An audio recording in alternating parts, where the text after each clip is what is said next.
nous avons, j'ose le dire, la chance de recevoir Monsieur Rapin, enseignant à l'université de Metz, qui va toucher un sujet, hélas, de très haute actualité, le management et la domestication des êtres humains.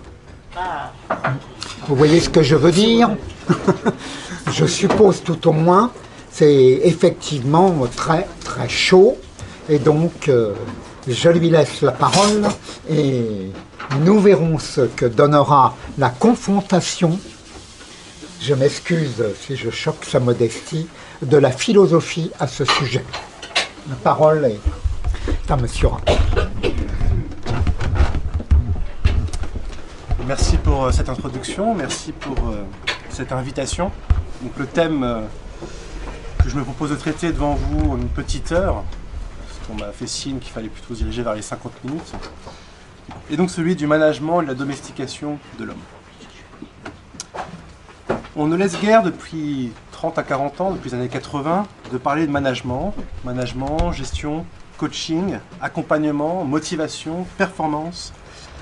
Les mots de l'organisation s'imposent comme le principal champ sémantique dont on n'aura de cesse de signaler à la fois la pauvreté et l'élasticité, c'est-à-dire qu'on peut appliquer ces mots à pratiquement tout et n'importe quoi.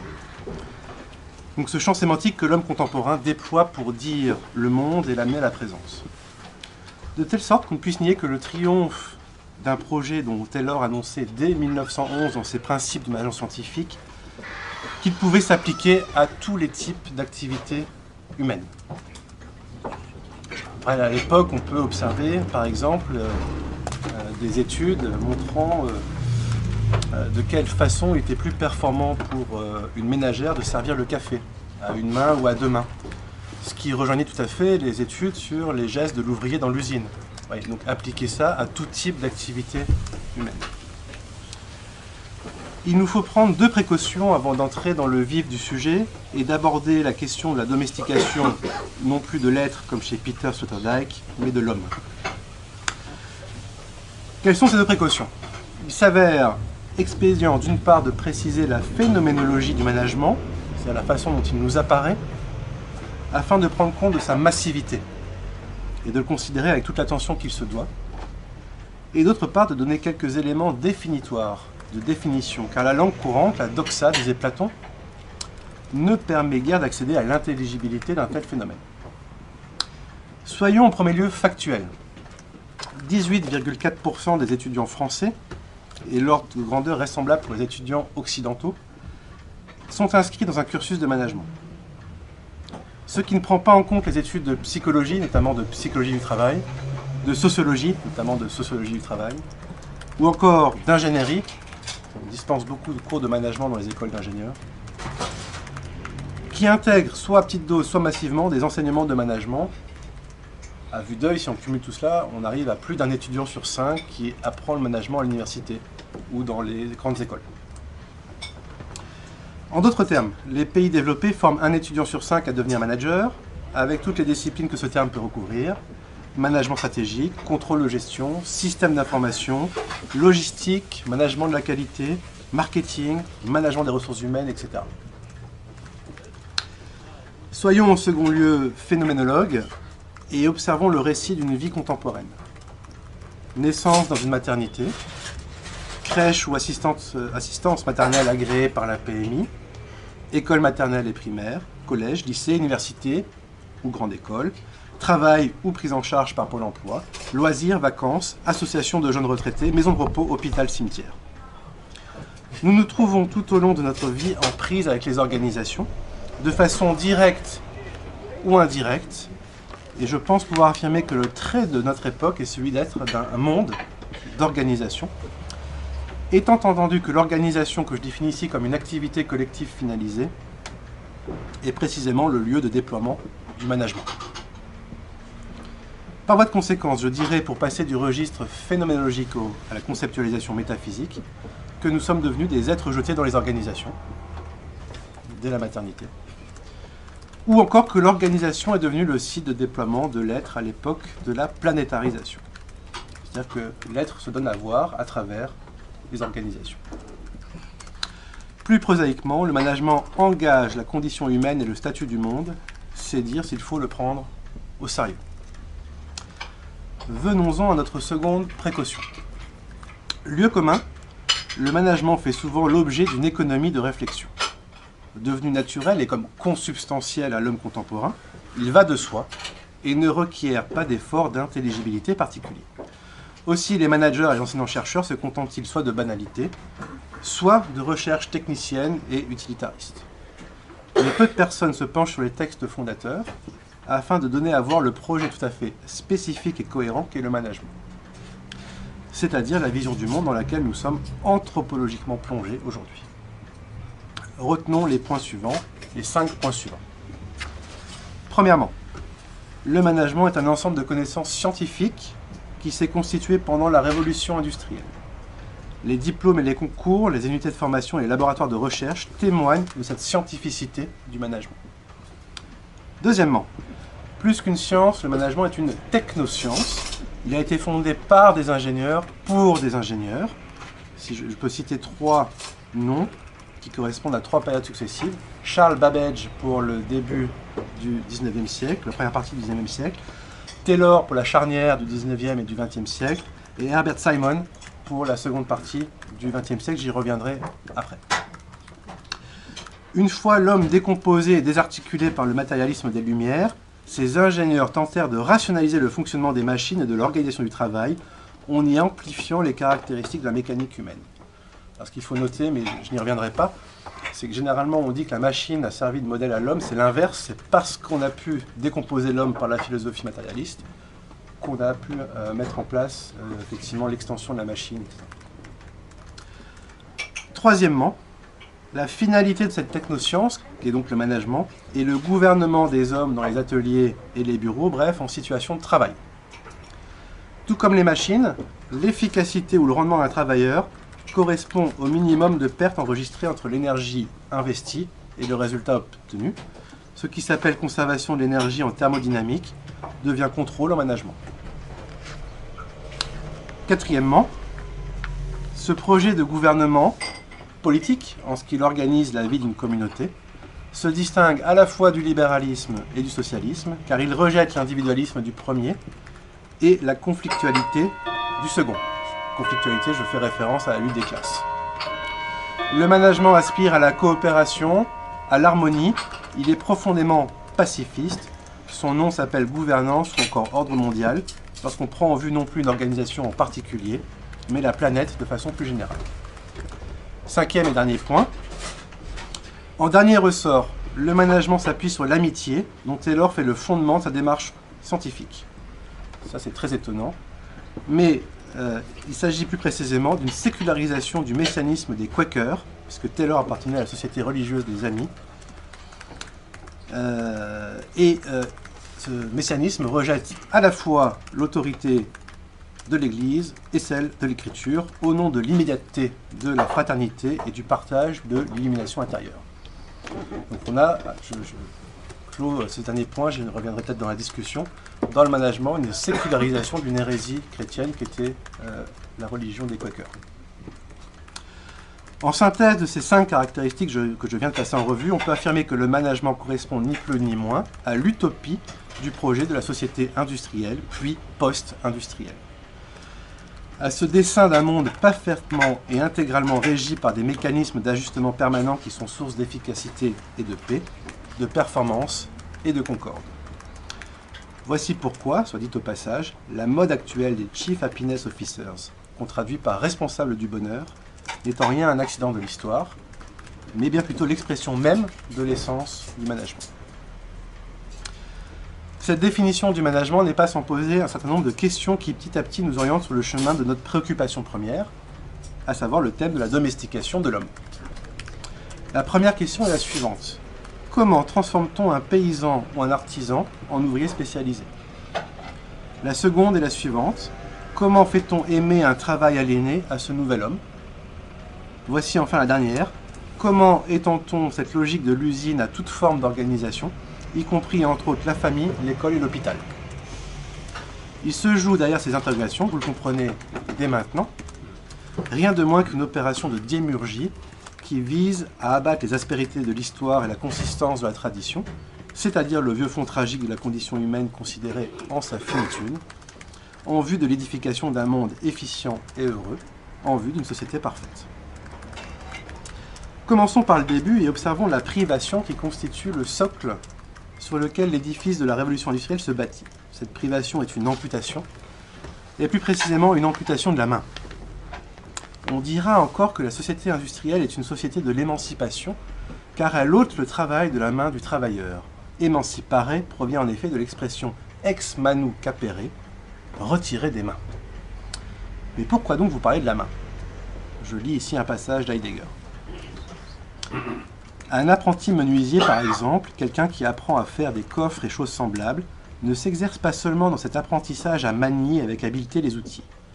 Il ne se familiarise pas non plus seulement avec les formes usuelles des choses qu'il a à construire. Il s'efforce, quand il est un vrai menuisier, de s'accorder avant tout aux diverses façons du bois, aux formes y dormant, au bois lui-même tel qu'il pénètre la demeure des hommes et, dans la plénitude cachée de son être, s'y dresse. Ce rapport au bois est même ce qui fait tout le métier, qui sans lui resterait enlisé dans le vide de son activité. Ce à quoi l'on s'occuperait alors n'est plus déterminé que par le seul profit. Tout travail de la main, tout agir de l'homme est exposé toujours à ce danger. Fin de citation. Bien sûr, le travail relève d'une maîtrise et d'une habileté patiemment acquise tout au long des essais, des succès et des erreurs qui jalonnent l'expérience, les années d'expérience. Évidemment, le savoir-faire est indispensable à l'exercice du métier qui, sans l'apprentissage préalable des techniques, ne pourrait s'élever à la fabrication d'une œuvre. Il ne s'y réduit pourtant pas, car précisément le travail authentique se fait jour quand le maître se libère du projet de maîtrise que l'arsenal technique projette sur les étangs, sur le monde, sur les choses, qu'il voit non seulement comme un champ d'application d'une recette élaborée au préalable. L'attention au monde, qui se manifeste aussi bien dans les palpables nervures du bois que de la mystérieuse Stimmung, l'ambiance d'un foyer, constitue le cœur de l'activité sans lequel le travail ne serait qu'exécution machinale de modes opératoires définis en amont. Petite parenthèse, il y a une analogie assez forte, je pense, entre le passage d'Heidegger ici, sur cette expérience du monde qu'est la menuiserie, et les arts martiaux, notamment dans le lâcher-prise et dans l'oubli de la technique derrière la présence au monde. Fin de la parenthèse.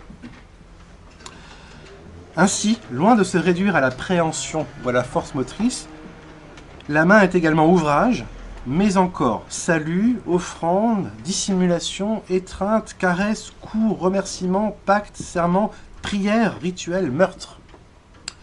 Certes, la main concerne la technique, car artisans et ouvriers font état de leur savoir dans la réalisation de l'œuvre, mais c'est que les mains accomplissent en premier à avoir avec la communauté, avec le Mitdasein, disait Heidegger, avec le souci mutuel qui habite l'homme et révèle son humanité. De ce point de vue, l'émancipation industrielle se trouve à l'origine à la fois et en même temps de l'éradication des métiers et de la suppression des communautés. En effet, l'ère du management scientifique, qui s'ouvre avec la révolution industrielle, correspond à l'abandon du rôle prioritaire de la main dans l'activité humaine, au profit de la mécanisation puis de l'automatisation des tâches. On peut prendre pour point de départ l'ouvrage de Charles Babbage, paru en 1833 avec pour titre « Traité sur l'économie des machines et des manufactures », dans lequel l'auteur décrit les moyens techniques fondés sur la vapeur requis pour effectuer des travaux trop puissants ou trop délicats pour la main de l'homme. Le même raisonnement est tenu par Charles-Pierre Lefebvre de Laboulaye en 1880 dans son Économie des machines et des manufactures d'après l'ouvrage de Charles Babbage, une adaptation qui mêle les traductions littérales et les commentaires de l'ouvrage. Je cite « Une machine complète offre le moyen de faire mouvoir par l'action des puissances naturelles l'outil même que l'ouvrier manie à la main ou une dérivation simple de cet outil. » Fin de citation. Notons le point suivant. Loin de se limiter à une simple substitution, les rapports de l'ouvrier et de la machine offrent le spectacle du transfert de la main qui quitte le premier pour gagner la seconde. Ainsi, Babbage peut-il parler des « bras de géant » des machines, une expression qui est reprise par Laboulaye. Ce dernier évoque également les doigts de fer qui caractérisent, je cite, l'admirable invention mécanique de l'étirage. Ce transfert s'appuie sur la distinction entre le faire et le fabriquer.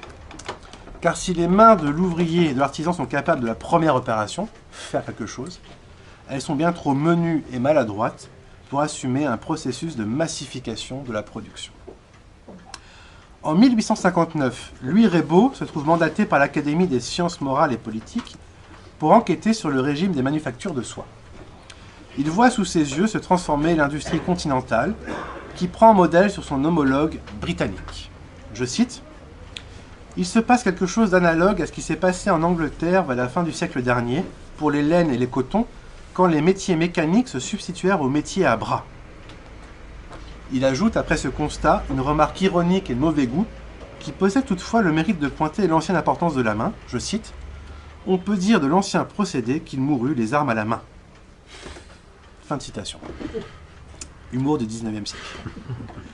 Quant à Taylor, il identifie dès le premier chapitre des principes du management scientifique les 3 conditions de l'inefficacité au travail, ou du travail. Primo, l'illusion que l'augmentation de la production de chaque employé finira nécessairement en départ ou licenciement. Secondo, un système managérial défectueux qui encourage la flânerie comme moyen de protection des intérêts ouvriers. J'y reviendrai tout à l'heure. Tertio, l'application du sens commun et de la règle générale plutôt que l'étude scientifique des procédés. Or, cette règle générale se nomme en anglais « rule of thumb », littéralement « la règle du pouce ». Et c'est bien cette expression que Taylor utilise. Ce faisant, il condamne bien sûr l'empirisme et le tâtonnement de la tradition, mais il pointe également le caractère manuel, donc approximatif selon son jugement, du travail. Le pouce nous renvoie également à la période révolutionnaire qui imposa des systèmes de mesures abstraits et uniformes pour se débarrasser des mesures locales fondées sur la singularité du corps humain, le pouce, le pied, l'aune, la brasse, la coudée, etc. Henri Le Chatelier, admirateur et importateur français de ce qu'il nomme le système Taylor, utilisera exactement la même image. Je cite, « On s'en rapporte trop facilement au pouce et à l'œil de l'ouvrier », écrit-il dans Science et Industrie. La même expression se retrouve 10 ans plus tard, dans les conférences données à l'École sociale d'action familiale du Moulin-Vert. On y lit en effet que l'emploi du pouce et de l'œil, suffisant pour les anciennes fabrications empiriques, serait tout à fait inopérant aujourd'hui. Cette migration de la main vers la machine s'accompagne d'une ingénierie organisationnelle caractérisée par une division du travail qui opère tant sur le plan vertical qu'horizontal. D'un côté, la séparation entre la conception, réservée aux ingénieurs, et de l'autre, l'exécution de tâches dont les mouvements ont été définis à l'avance, y compris, ça on l'oublie, avec l'accord, voire l'aide des ouvriers.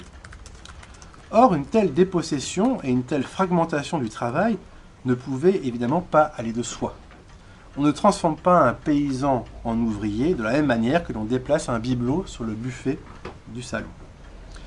C'est alors qu'intervient chez Taylor la lutte contre la flânerie, et en creux la question du désir. L'ingénieur américain distingue 2 types de flânerie. Le premier s'exprime par le verbe « to loaf », qui renvoie à l'idée de traîner, de traînasser, voire de flemmarder, l'obsession de la cadence, du rythme, de la vitesse, voire de l'accélération, fait la chasse au frein, au ralentissement, à l'obstacle. À ce titre, on peut rapprocher to loaf de plusieurs synonymes utilisés par Taylor: underworking, slow working, to hang around, to take it easy, lazy, easy gate, to lag behind, etc. Tous ces termes font apparaître un défaut, un manque. Le registre est linéaire, quantitatif. Les ouvriers n'accomplissent pas toutes leurs qualités naturelles, alors que celles-ci furent pourtant partie intégrante de leur sélection. Mais Taylor utilise un second terme pour désigner la flânerie, soldiering, du verbe to soldier. Taylor distingue 2 causes rendant compte du phénomène universel de la flânerie. Tout d'abord, l'homme possède un penchant naturel à la paresse, à la fainéantise, à la lenteur. C'en est même une évidence qui est impossible de remettre en cause. Je cite en traduisant, c'est absolument une évidence que l'homme moyen travaille lentement. Il n'y a guère qu'une pression extérieure, c'est-à-dire une contrainte, qui puisse amener l'ouvrier à adopter un rythme plus rapide. À cette flânerie naturelle s'en ajoute une seconde, la flânerie systématique. Il s'agit ici d'une flânerie délibérée, volontaire et calculée. Non plus le penchant de notre nature, mais la prise en compte d'un intérêt de classe devant la fixation du salaire par le patron pour chaque catégorie d'employés. Si l'employeur venait à découvrir que l'ouvrier peut produire plus dans le même temps imparti, il lui demanderait de le faire à salaire constant afin d'en tirer des gains de productivité. C'est pourquoi les ouvriers demandent aux meilleurs d'entre eux de ralentir la cadence, y compris par l'exercice de menaces. C'est pourquoi les anciens apprennent ce comportement aux nouveaux. La flânerie se dresse alors en routine, elle s'érige en tradition. Ce second type de flânerie est d'abord une dissimulation. Et c'est évidemment tout à fait insupportable pour le Quaker qu'est Taylor. Pour Taylor, qui fait du travail une valeur centrale, la paresse naturelle était déjà condamnable. Mais que dira alors de la flânerie qui contient dans son essence propre tromperie, mensonge et malhonnêteté envers l'employeur? Mais loin de se limiter à cette condamnation morale, le malaise de Taylor est en outre économique. La flânerie dépense dans la dissimulation une énergie qui aurait pu être convertie en travail. Elle est gaspillage, dispersion d'énergie, calcul irrationnel. C'est le sens même du terme soldering qui nous met sur cette piste. Le dictionnaire en donne la définition suivante: to make a pretense of working while really loafing. Donc faire semblant de travailler alors qu'on est en train de penser à autre chose, on va dire. On y retrouve le sens de la feinte décrit au paragraphe précédent. Mais pourquoi utiliser ce terme qui renvoie au champ sémantique guerrier que Taylor affectionne particulièrement? Car le premier sens du verbe to soldier est celui de servir comme soldat. S'il y a donc une expression française qui pourrait reprendre cette même connotation, c'est celle de tir au flanc. Le tir au flanc est en effet le soldat engagé dans la bataille qui refuse d'aller au front et se déporte sur le flanc. Il n'est pas celui qui s'arrête paralysé par la peur en pure perte d'énergie, mais celui qui initie une déviation de cette énergie. Il est assez à l'origine d'un déséquilibre susceptible de menacer l'harmonie générale du bataillon, avec comme conséquence fatale la désorganisation. On comprend alors tout l'enjeu qui se porte autour de la flânerie comme soldering. Le management scientifique a certes pour finalité de remédier à la paresse et de se poser en prothèse d'une nature humaine défaillante, mais plus encore, il porte son action sur la rectitude du désir, sur sa rectification, sur son redressement, comme l'on parle d'une maison de redressement, afin d'éluder toute possibilité de subversion qu'offre la déviation ou le détournement de l'énergie. Aussi, la centralité de la flânerie chez Taylor nous autorise-t-elle à revenir sur des pensées contemporaines, considérant le désir pour objet central du management. C'est le cas entre autres de deux auteurs dont je pense que vous ne parlez pas beaucoup ici, Michel Foucault et de Frédéric Lordon. Frédéric Lordon qui était le philosophe de Nuit debout.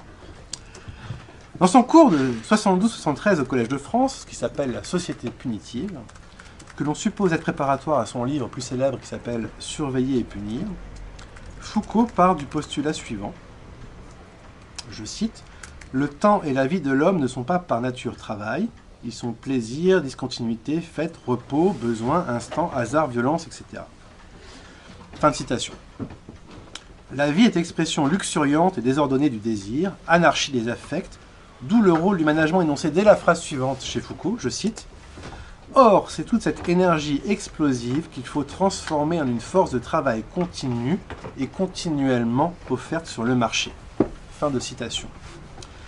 Les travailleurs, principalement des paysans arrivant en ville lors de la fin de saison à la campagne, ne sont guère habitués à la standardisation des tâches, au respect des délais et des heures. Ils ne reconnaissent guère la légitimité de l'autorité et importent dans l'atelier leur mode d'être des champs. Il s'agit donc, pour reprendre les termes du philosophe, de fixer leur énergie sur l'appareil de production. Je cite Foucault, « Ce qui est en question, c'est un rapport de fixation à l'appareil de production. » Si le développement des institutions judiciaires et carcérales s'avère efficace pour lutter contre la déprédation, les vols, les sabotages, la question qui hante l'employeur est celle de la dissipation de l'énergie qui prend la forme, je cite, de l'absentéisme, des retards, de la paresse, des fêtes, de la débauche, du nomadisme, bref, de tout ce qui est de l'ordre de l'irrégularité de la mobilité dans l'espace. Fin de citation. C'est vrai que les historiens, je fais une petite parenthèse, ont montré que les patrons éduquaient les paysans devenus ouvriers à placer leur argent sur un livret d'épargne plutôt que d'aller le dépenser au bistrot. Donc il y a toute une éducation effectivement du désir qui est faite à côté même du travail. D'où le fait d'ailleurs de vouloir prendre en charge la totalité de la vie de la famille, pas seulement de l'ouvrier. Bien, Foucault, en conclusion de ce cours, affirme que la mise en place de la société disciplinaire, qui repose sur la pénalisation de l'existence et la logique de l'examen, est la réponse à la problématique de la fixation du désir sur l'appareil de production. Le contrôle continu qu'est l'examen repose sur le savoir. Taylor en était parfaitement conscient, lui qui reprochait aux managers de ne pas connaître le travail des ouvriers qu'ils encadrent. Je cite Taylor, je le traduis. Le plus grand obstacle à la coopération harmonieuse, une coopération harmonieuse, là c'est le fond quakerien de Taylor qui revient, donc à la coopération harmonieuse entre les ouvriers et le management, repose dans l'ignorance qu'ont les managers de ce que font vraiment les ouvriers. Donc il faut passer par l'étude scientifique de ce que font les ouvriers pour mieux pouvoir gouverner leurs désirs. Toutefois, alors que Foucault perçut génialement la mise en place d'un contrôle continu visant à transformer le temps en production, il reste à centrer sur la question de la fixation et du branchement, on dirait de la connexion aujourd'hui, du désir, c'est-à-dire sur l'apprentissage d'une immobilité corporelle, ce qu'on pourrait appeler la docilité des corps, sans aborder la question de l'alignement du désir des employés sur celui de l'employeur. Et pourtant, cet aspect déjà bien présent chez Taylor est connu une importance grandissante au fur et à mesure du développement et de la sophistication des techniques managériales. Comme le note Frédéric Lordon dans un livre qui s'appelle « Capitalisme, désir et servitude », si la mobilisation est bien ce qui fait mouvoir les corps, alors, je le cite, elle est affaire de collinéarité. Il s'agit d'aligner le désir des enrôlés sur le désir maître. Dit autrement, si le conatus, disons si le désir à enrôler est une force allante d'une certaine intensité, il s'agit de lui donner la bonne orientation, c'est-à-dire une direction conforme à la direction du désir patronal, que celui-ci soit un individu ou une organisation. Fin de citation. Pour reprendre au développement précédent, si le paresseux et le vagabond ont besoin d'être fixés sur l'appareil de production, l'alignement des désirs s'adresse quant à lui au flâneur, lui qui est toujours déviant ou tangent par rapport à l'orthodésir. En termes géométriques, le désir du flâneur n'est pas perpendiculaire à celui de l'employeur, comme l'est celui du paresseux. Il lui est finalement assez proche, même trop proche pour que l'écart soit détectable. D'où le danger qu'il représente, car cet interstice peut être le lieu d'une subversion, voire même, pour certains auteurs révolutionnaires, d'une révolution. Il est d'ailleurs tout à fait significatif que Taylor étendit la logique du savoir-pouvoir à l'âme, loin de se contenter du corps. Je cite Taylor, je le traduis. Il y a un autre type d'enquête scientifique à laquelle on a fait référence plusieurs fois dans cet ouvrage, donc les principes de l'agence scientifique, et qui devrait recevoir une attention tout à fait spéciale. C'est l'étude précise des motifs qui influencent l'action humaine. C'est avec l'ingénieur que la motivation fait son entrée sur la scène du management, faisant de Elton Mayo, Kurt Lewin, etc. ses héritiers.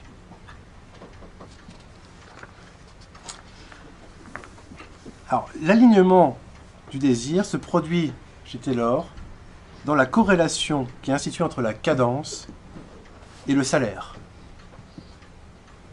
puisqu'il va y avoir l'invention du salaire à la pièce avec Taylor. Donc plus je produis, plus j'aligne mon désir, et plus je vais pouvoir gagner à la fin du mois. Mais la reconnaissance n'est pas seulement financière, elle est aussi psychologique, car le travailleur doit être encouragé à améliorer les méthodes en vigueur. Le projet Taylor n'est pas simplement un réajustement matériel de l'atelier, c'est certes un dressage des corps, mais c'est fondamentalement, je le cite, « a complete change in the mental attitude », donc un changement radical des attitudes mentales des travailleurs et des managers. Donc le management est une révolution anthropologique. Il transforme l'outillage mental, pour reprendre l'expression de l'historien Lucien Febvre. Une discipline des sciences de gestion s'est faite une spécialité d'étudier le redressement du désir des travailleurs. Il s'agit du comportement organisationnel, qui désigne l'étude des comportements des individus qui évoluent dans une organisation. Herbert Simon, donc Simon s'écrit comme Simon en français, est le père fondateur de ce qui s'appelait encore dans les années 40 le comportement administratif. Et il est tout de suite important de noter que Simon fut récompensé du prix de la Banque de Suède, qu'on appelle vulgairement le prix Nobel d'économie, qui n'est pas un prix Nobel, pour ses travaux sur la rationalité limitée, et que le même personnage fut parmi les fondateurs dans les années 50 de l'intelligence artificielle.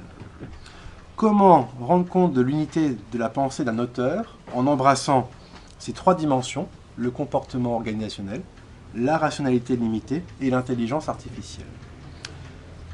Il s'agit d'une conception cognitivo-comportementale de l'être humain, dont les sous-bassements sont informationnels et qui ouvre la voie à la création de techniques de manipulation et de domestication de l'homme.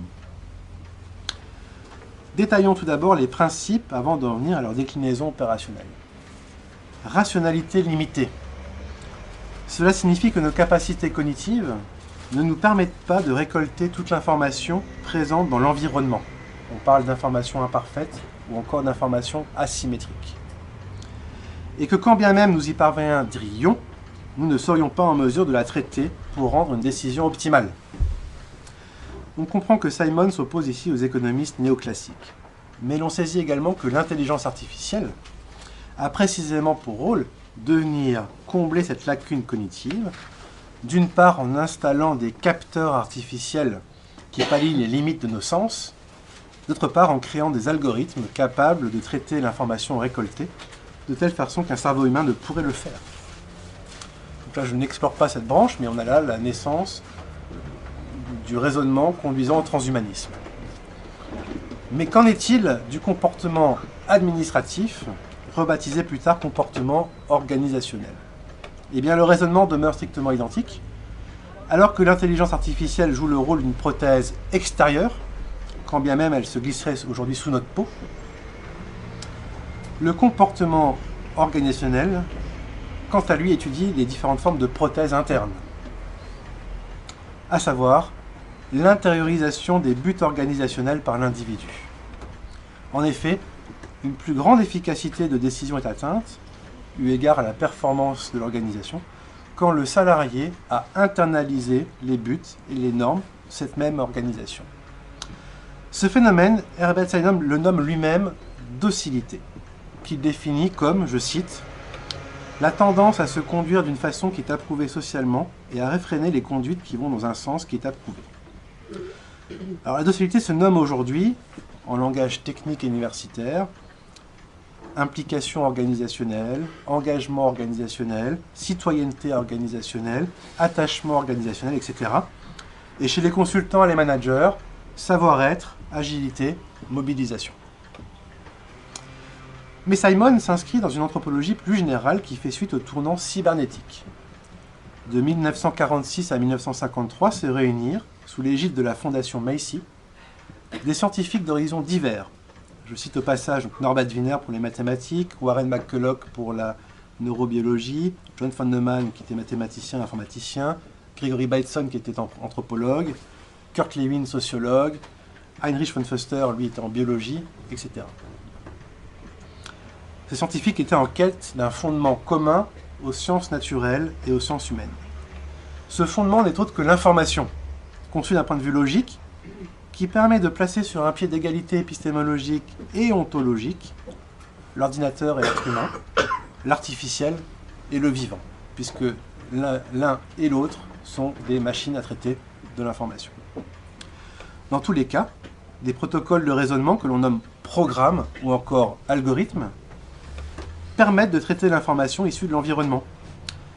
Cette notion de programme allait non seulement connaître du succès chez les philosophes postmodernes, je pense à Jacques Derrida, mais également structurer tout un pan des sciences humaines qui jouent un rôle tout à fait central dans la domestication de l'homme. Regardons-y de plus près. Le groupe Bateson, donc du nom de l'anthropologue Gregory Bateson, qui était l'époux d'une autre anthropologue qui s'appelait Margaret Mead, prend forme dès 1953, donc juste à la fin des conférences Macy, et réunit John Wickland, Jay Haley, William Fry et Don Jackson. Notons qu'une fois le financement initial épuisé, le projet fut sauvé par les subventions de la fondation Macy, qui finança les conférences Macy, par le Fund for Psychiatry et par le National Institute for Mental Health. Donc, il y avait derrière évidemment toute une visée hygiéniste, une psychiatrisation de la nature humaine et même des relations internationales. En 1959, le Mental Research Institute, donc le MRI, est créé suite au désir de Don Jackson de développer le volet thérapeutique des réflexions engagées dans le groupe Bateson. Le MRI voit alors arriver des thérapeutes, puis Paul Watzlawick en 1961, et sera lui également financé par le National Institute for Mental Health. Donc on a là ce qu'on appelle plus vulgairement l'école de Palo Alto. Le groupe initial est constitué, s'enrichit de personnalités intellectuelles éclatées en différents lieux géographiques, on parle de collège invisible, et il en ressortira des apports théoriques et pratiques largement mobilisés dans le coaching et toutes les formes d'accompagnement postmoderne. N'oublions pas de citer l'influence d'Erik Erikson, qui est à l'origine des techniques d'hypnose qui seront reprises effectivement dans les techniques d'accompagnement. Mais où retrouvons-nous Bateson dans les années 60 ? Dans les murs de l'Institut Esalen. Je ne sais pas si vous connaissez cet institut. Je cite ici Vernet. Bien des idées et des pratiques du New Age naîtront autour d'une ferme située à flanc de coteau entre San Francisco et Los Angeles, à Big Sur, dans le haut lieu californien d'Esalen. En cette Mecque mythique du Verseau convergent à partir de 1961 des psychothérapeutes, des artistes, des scientifiques, des psychologues, Alan Watts, Arnold Toynbee, grand historien, Carl Rogers, Paul Tillich, théologien, Carlos Castaneda, J.B. Rhine, Abraham Maslow, tous célèbres dans le monde des recherches sur la conscience et le cerveau y séjournent. C'est la naissance du mouvement du développement du potentiel humain. Fin de citation. L'Institut Esalen est une nébuleuse dans laquelle se forme un syncrétisme tout à fait impressionnant entre les pratiques spirituelles les plus iconoclastes, orientalisme, théosophie, spiritisme, chamanisme, etc., et les avancées scientifiques les plus récentes, la cybernétique, qui se rejoignent dans le moule du développement du potentiel humain. En 1964, Fritz Perls s'installe en Californie et fréquente Esalen, et en devint même un des résidents permanents. Fritz Perls est à l'origine de ce qu'on appelle la Gestalt thérapie, c'est-à-dire une approche thérapeutique holiste. Il a été formé par Kurt Lewin et Alexander Bavlas, sociologues présents lors des conférences Macy que j'ai citées tout à l'heure. Viennent s'installer à l'Institut Esalen pour observer Perls, Bandler et Grinder, qui sont les deux fondateurs de la programmation neurolinguistique, la PNL. Participe également à l'Institut Esalen Eric Berne, qui lui est le fondateur de l'analyse transactionnelle, ou encore AT. Donc on a la Gestalt thérapie, PNL, AT qui naissent au même endroit dans les années 60 dans l'Institut Esalen. Or, 80% des 20 premières références utilisées par les coachs dans leurs ouvrages, je fais référence ici à une étude bibliométrique qui a été réalisée, renvoient aux auteurs et aux courants que je viens de passer en revue. En d'autres termes, le vecteur contemporain de l'anthropologie et de la cybernétique n'est autre que le coaching ou plus largement les différentes formes d'accompagnement qui se développent et s'infiltrent dans toutes les sphères de la société pour soutenir la managérialisation générale de notre existence. Prenons un exemple concret issu d'un ouvrage de coaching. Celui de Véronique, 34 ans, est responsable d'une cinquantaine d'ingénieurs. Elle consulte un coach car, seule femme dans un univers masculin, elle ne supporte plus les remarques sexistes de ses collègues et voudrait être reconnue pour ses compétences. Sa demande est celle d'une adaptation. Je cite ici le livre du coach en question. C'est un verbatim de Véronique. Peut-être mieux intégrer, 3 petits points, les sentiments dans la façon dont je peux traiter avec les gens de l'entourage, enfin au niveau professionnel. Fin de citation. Dès le départ, les aspects moraux et politiques des préjugés sont écartés au profit d'une approche psychologisante, centrée sur la coachée. L'indistinction entre sujet de droit et sujet biopsychologique est ainsi établie d'entrée de jeu. Je cite, La perception que je renvoie aux autres m'amène à dire que je pourrais effectivement paraître plus féminine. » Fin de citation. Tout le travail de questionnement et de reformulation aboutit à remettre en question le style de management de Véronique, qu'elle qualifie de masculin, et l'invite au final à assumer sa féminité au travail. Le raisonnement sous-jacent est le suivant. Les remarques sexistes proviennent d'un style de management inadapté. Véronique doit donc changer de représentation, puis ses comportements managériaux, afin de pallier ce problème. La technicité du coaching évacue tout tiers, ici en l'occurrence par exemple celui de la dignité humaine, et réduit les situations rencontrées à leur pure fonctionnalité. Véronique est toujours reconduite à son propre cadre de référence, ainsi qu'à ses croyances. C'est là le matériau sur lequel le coach agit pour que le coaché trouve une solution à ses problèmes. Mais loin que ce mouvement perpétuel n'emmène la subjectivité à se plier ou à inventer de nouvelles formes de résistance, il l'assigne constamment à la surface comportementale. Que dois-je faire pour ? Dans un va-et-vient permanent avec l'environnement. Il ne s'agit donc pas seulement de se conformer à des normes attendues, car celles-ci sont trop nombreuses et changent très vite, mais d'apprendre à apprendre, qui est la formule clé à la fois des managers et des pédagogues. Le fonctionnement cognitivo-comportemental est l'objet central de l'intervention du coaching. Le coach recherche l'adaptation, réactive ou proactive, du coaché à son environnement. Le constructivisme, entendu ici comme la capacité de l'être humain à fabriquer la réalité, justifie philosophiquement l'autofondation et la reconnaissance de la toute-puissance du potentiel des coachés. L'anthropologie qu'il propose est le levier de l'adaptation permanente des individus au régime de ce que j'appelle l'exception généralisée. Je conclus. Nous voici arrivés au terme de notre parcours qui mit en exergue la transformation du paysan, symbole de l'homme enraciné, métaphore de l'attachement à la terre en général et à une terre en particulier, en individu employable et adaptable, capable de transférer ses compétences en tout lieu.